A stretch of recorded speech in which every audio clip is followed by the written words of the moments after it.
Hello and welcome to another episode of Earth911's Sustainability in Your Ear. I'm Mitch Ratcliffe, and we are back to talk again with an innovator doing something I think we can call audacious.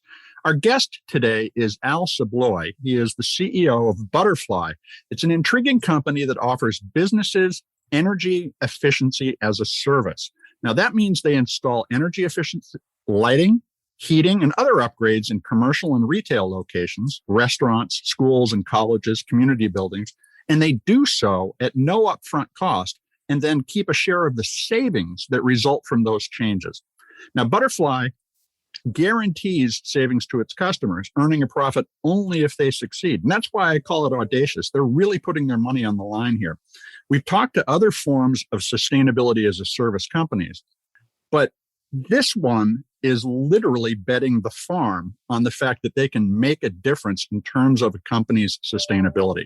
Now, if you think about the size of some of these organizations, it can be giant buildings or they could be small retail locations. And we'll talk about the potential savings in both contexts. Budderfly has really taken off. The company is ranked number 10 overall on the 2021 Inc. 5,000 America's fastest growing private companies list.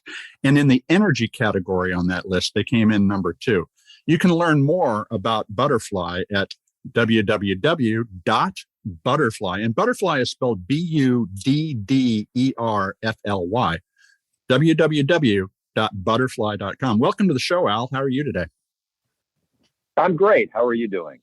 Doing well. And it's a pleasure to have you here. I wanted to just start off. Your business model is not one that most entrepreneurs would think of, which is to give away a bunch of stuff and then collect on the profit, the savings generated by providing that service to somebody. How did you develop the idea of energy efficiency as a service for business and community buildings?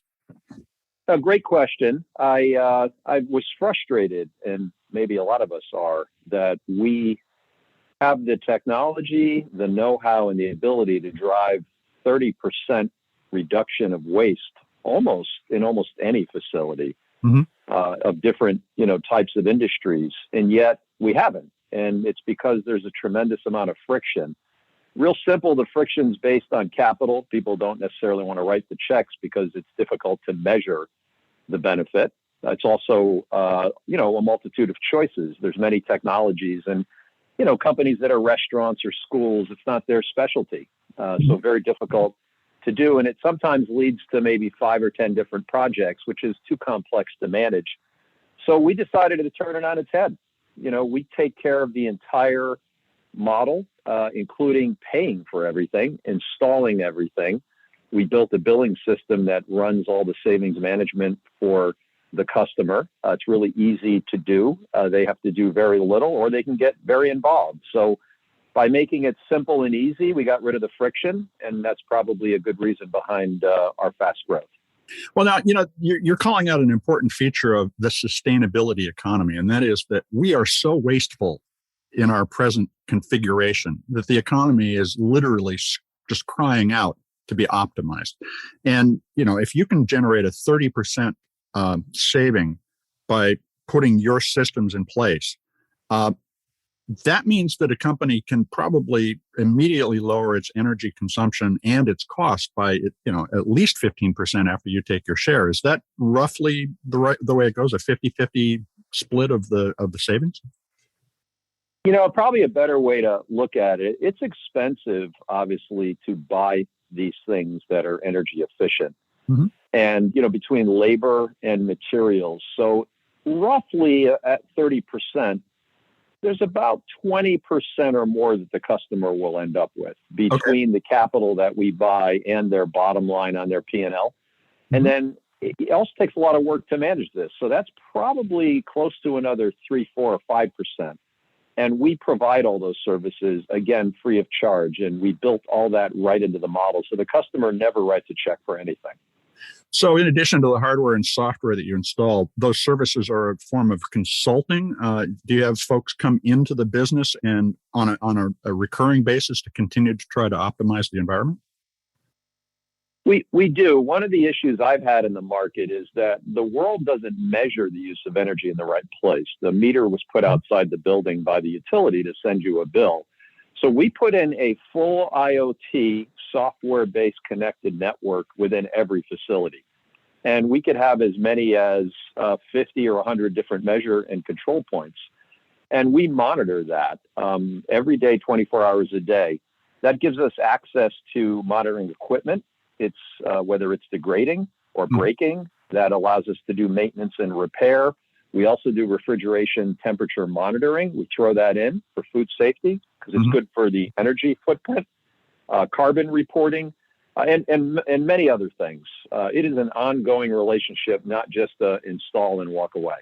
So in terms of the carbon reporting, if you sign up with Budderfly, you really could get a pretty good sense of what your scope 1 and most of your scope 2 carbon emissions look like through monitoring your building's IoT system. Is that a win for the company in terms of its ability to report its environmental performance as well? It's a huge win. Again, it's a fragmented market today. We've gotten rid of that. Someone would have to go out and buy a solution to do carbon reporting. We bundle it in for nothing.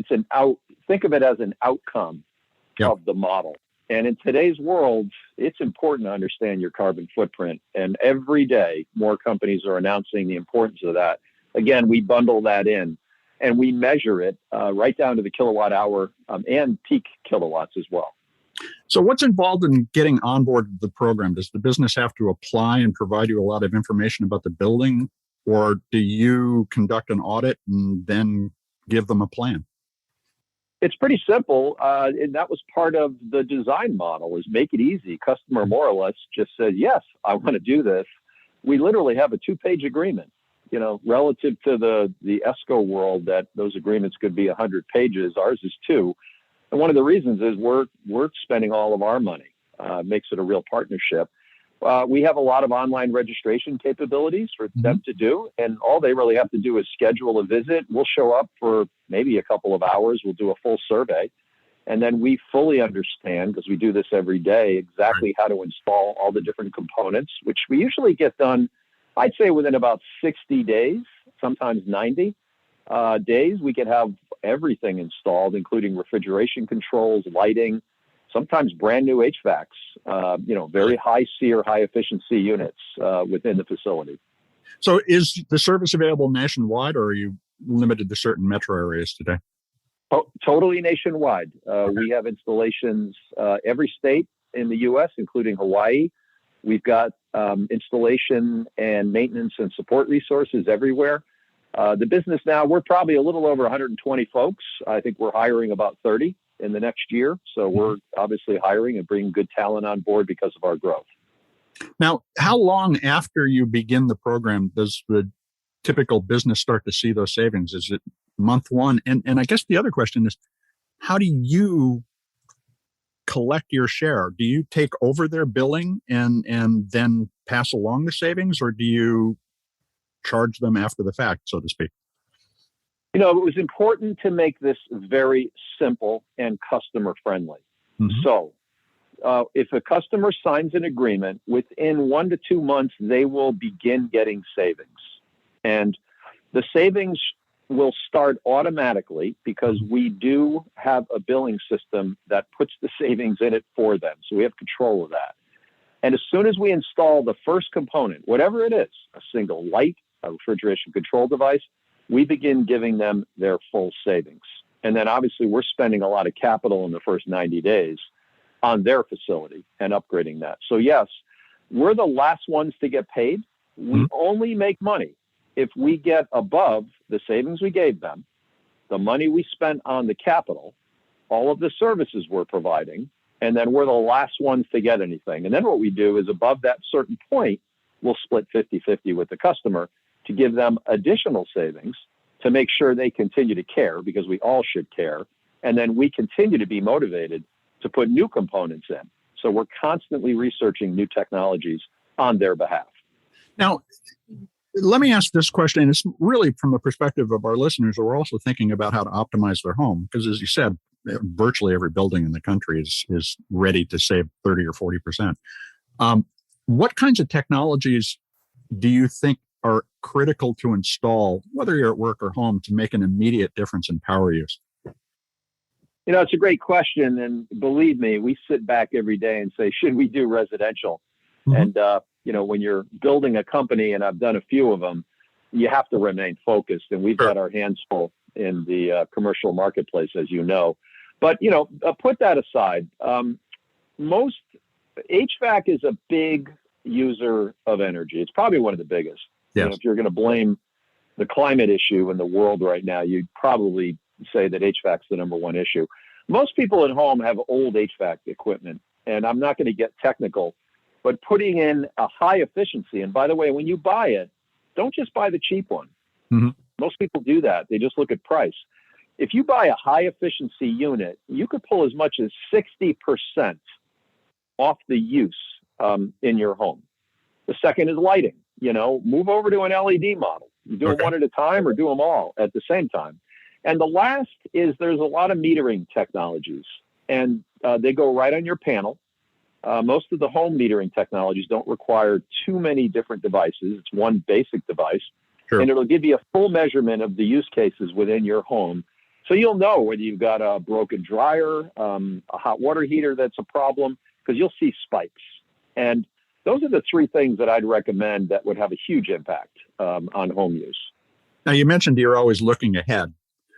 Are there emerging technologies that you think are going to further reduce buildings' energy footprints? And it's not necessarily what they are, but how much more savings do you think we can squeeze out of the made environment over the course of the next decade? We have that debate in our company constantly. That will land somewhere between 40 and 50%. We think we could ultimately cut it in half. Now, a lot of new technologies, for example, applying solar and batteries. Mm-hmm. While batteries have started to become popular, they really haven't hit mainstream yet. The expense, the complexity of dispatching them when they should be dispatched, having the right electrical infrastructure. We have the EV charging craziness that's going to go on in the next 5 years and the infrastructure to support that. We happen to believe that combining all three of those is a big advantage. We're also, and I'll just give you some examples, that new white paint that was just discovered. Mm-hmm. It reflects the bulk of the heat that hits a building that obviously warms the building up and pushes the HVAC units even harder. We're talking about testing that. And what we do when we do anything is we meter before. We will apply a component like that, and then we will meter after to see exactly what it does. And not just in one location. We typically will do that at 50 to 100 different places, because everywhere is different in the country. There's different climates, angles of the sun, and you have to get really good at this. And that's why we measure the heck out of it. And the last I would say is what I call the envelope. The insulation model mm-hmm. in this world is messy at best. And most people have ignored it. And, you can make energy to cool or warm an environment, but when you're letting it out the building too quickly, that is just full of waste that could have a big impact. Obviously, either way, heat or cool. As right. well. Now, That's correct. Heat or cool. Now, what you just said is that it really is possible for us to cut our emissions by about 50% if we give it a really dedicated effort over the course of the next decade. That's encouraging. It also, what you just described to me is that a company like Budderfly can be the financing mechanism of the flexible grid. We can put in micro generation on a building, sell power back to the grid, store it locally so that you could charge EVs as you're talking about. That's a very dynamic environment, and one in which you potentially are really going to have a great deal of influence. What do you think the most important policies or incentives we need to put in place to help people wake up to the opportunity to save both money and environmental impact? Well, it's a big question. I'll try to be brief. We don't have a lot of time, but I believe the utilities have missed what I call the important space is within the facility, not outside the facility. So think about it. The power comes in, it runs through a meter, they measure it, and they're forever gone. But all the action's gone on inside the facility. Yeah, they're infrastructure. Exactly. That's right. So the notion of a facility grid is the grid inside the building. And that's where all the intelligence needs to be, if you think about it. So we swooped in as a little company. We think of the software as a cloud over the building, connected to the actual use points within the building. It's really the brains of the operation, and our ability to control that real time comes with the network. And we just found a way to give it away where everyone else charges for it. So that's a start. But the regulatory side, the way they do incentives, they do it by component. Well, you know what? You need to measure the total outcome. It's the outcome that matters. If we can drive a 32% save using 12 different components, we happen to be the ones that measure that outcome. And the way the incentive is structured today, it's too much by component. They'll say, well, we're hoping that HVAC's going to save its 8%, but who could figure that out on a utility bill? It's almost impossible. So I'd love to see what I call an aggregate incentive model, which does it on the total outcome. But to enable that, you need a solution like ours, obviously, to measure the total outcome. Well, and measurement, as we've talked about extensively already, is the key to rethinking all of this. We've simply ignored most of this inefficiency. It was easy because energy was cheap, or rather, we weren't counting the real impact of the cost of energy. Now, I hear you saying is we don't really need incentive programs at the federal or the state level. There's savings simply sitting there to be had. We don't. Does that suggest we don't need any additional federal incentives in place in order to start to drive this? Well, listen, I come from a school. I'm not going to depend on a governmental program to build our business. Never. Mm-hmm. That said, it never hurts. If you look at our business model, there are incentives, but they're not a huge requirement to do what we're doing. We don't depend on them. I would never build a company to depend on that. That said, the rest of how much market can we consume? And we're growing, call it 50 to 100% a year. And still at that rate, we're going to put a dent in the climate issue. But believe me, there's a huge market out there. Oh, yeah. So incentives do help, but they're too complex. And when they're too complex to collect, to manage, to measure, and everybody involved, it becomes more friction. And that was to my initial point when you asked about our model. Our model got rid of all the friction. I put the incentives on our shoulders, and if we don't get any, we still do the deal.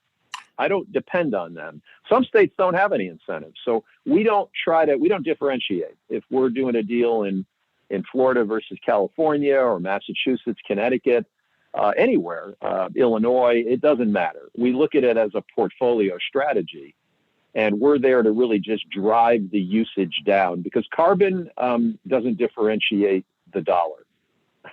Carbon comes out no matter where you are. Yeah, it is the real world, and we have been ignoring it for a long time.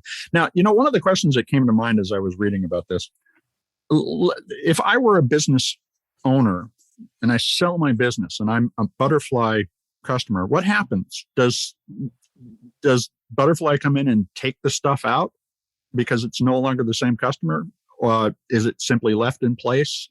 Are you locked in, I guess is the best way to ask the question. We made it simple. The agreement's just transferred. Simple. Call us, it transfers. Take 5 minutes, not hard to do. Think about it. We've invested in the energy infrastructure in that facility. The new owner is the benefactor. They're a benefactor of a lower energy bill, and they're the benefactor of brand new equipment in that facility. Now, if in fact they don't want it, we have a very friendly out clause. Okay. We did that in the agreement. And we did it because we didn't want people to feel that they didn't have, just in case, for whatever reason, they want to say, you know what, I'm going to go do this on my own. It's a very simple buyout model. It's friendly. And think of it as the savings themselves actually can help pay for most of the buyout. Right. So they front load their investment and then start to collect on their own. But it doesn't make sense. I mean, the ongoing consulting that you're talking about really is part of the service that you would want to inherit with your new building. Yeah, it's, when you get into it like we are scientifically, you'll realize that the service, the monitoring, the capabilities, the measurement, the sub-metering, the alerts, they become incredibly valuable.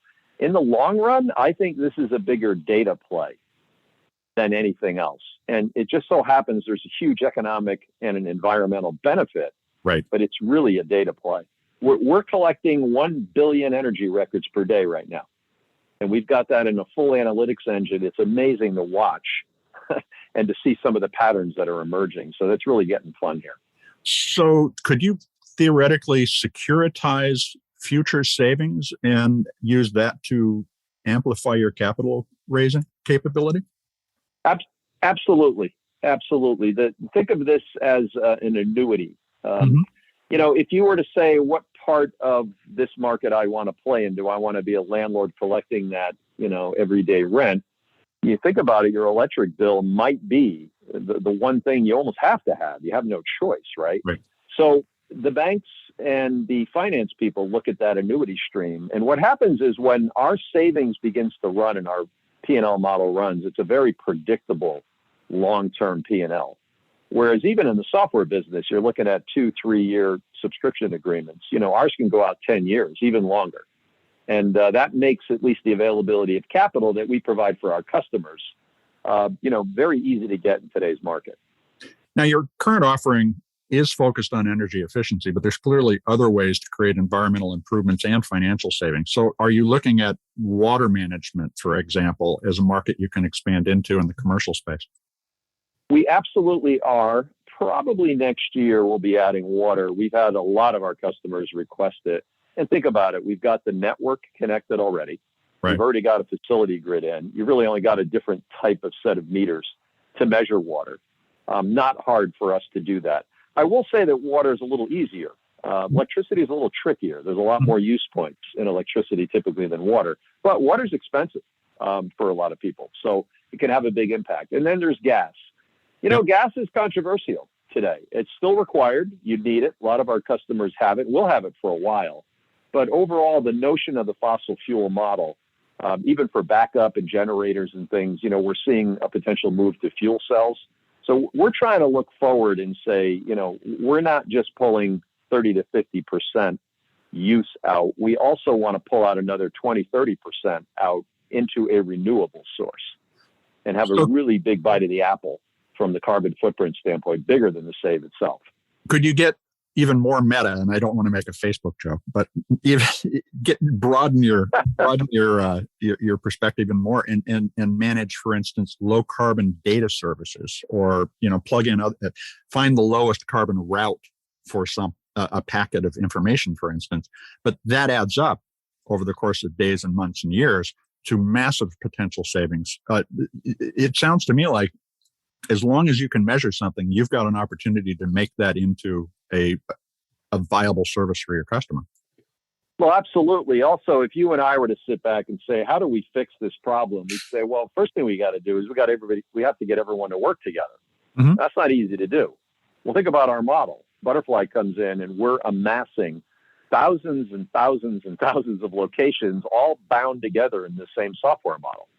So we can now aggregate those outcomes. So we can say to the utility, hey, you need how many kilowatts? You're having a shortage in Southern California. Let us know. 2 seconds flat. We can hand them whatever they need and prevent the building of additional power plants, et cetera. So the power of aggregation becomes really, really strong. And from a carbon standpoint, there's a lot of waste in these power plants. You have no idea, because they need to stand ready. Oh, yeah. And when they stand ready, they're basically burning carbon for thinking that they're going to need it for people. And we have the ability to bring more real-time optimization to that model as well. Oh, okay. So managing the edge of the network, in this case, the grid, you could actually lower the demand during the peak hours and lower the carbon emissions at the generation plant. Fascinating. Absolutely. Take Southern California. Let's say we have 1,000 locations and we can deliver 10 kilowatts per. Do the quick math, and we can do that within 2-second requests and have very little operational impact. Maybe we dim the lights by 40%. You don't even notice it, as an example. Right. Or we cycle up 1 degree on the HVAC units quickly. All of a sudden, we've just literally given them demand relief in seconds and avoided blackouts. We've avoided too many plants that are running, waiting and expecting people to use the power when they don't. Well, as I said, this is audacious. Al, this has been fascinating to learn about. How can people, a business owner, a school, or a community building manager, get started with Budderfly? Well, listen, go to our website, Budderfly, and let's again repeat, it's Budderfly with 2 D's yep. as opposed to T's, budderfly.com, simple. And we've got a lot of good content, information, ability to sign up. Love to hear from you and chat with you about the opportunities. And together, we can save a lot of money, and more importantly, we can save the world together. Well, Al, thanks very much for the time today. Thank you. I've enjoyed it. We've been talking with al-Subbloie. He's the CEO of Budderfly. That's Budderfly with 2 D's, not 2 T's. You can find out more at budderfly.com.